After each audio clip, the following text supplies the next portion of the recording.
اب فضائی سفر کے بغیر دنیا کی سیر کرنا ہوا ممکن۔ اگر آپ پروازوں یا بھیڑ بھاڑ والے ایئرپورٹ سے پریشان ہیں تو خوش ہو جائیے، اب آپ صرف ٹرین سے دنیا بھر کا سفر کر سکتے ہیں۔ ایڈونچرز بائی ٹرین نامی کمپنی نے ایک منفرد پیکج متعارف کروایا جس میں صرف 100 دن میں ٹرین کے ذریعے دنیا کے مختلف ممالک کی سیر کروائی جائے گی۔ یہ سفر 17 مارچ 2026 سے شروع ہوگا جس میں صرف 12 افراد شامل ہوں گے۔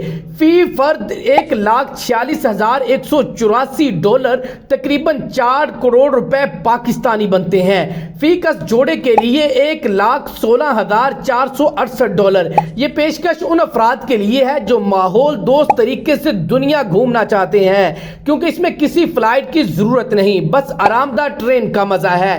یہ ہے دنیا دیکھنے کا نیا انداز، بنا پرواز، بنا تھکن کے۔ جی تو ناظرین، آپ اس انیشیٹو پر کیا رائے رکھتے ہیں؟ کمنٹ سیکشن میں اپنی رائے کا اظہار کریے گا۔ ملتے ہیں نیکسٹ ویڈیو میں۔ اللہ نگہبان۔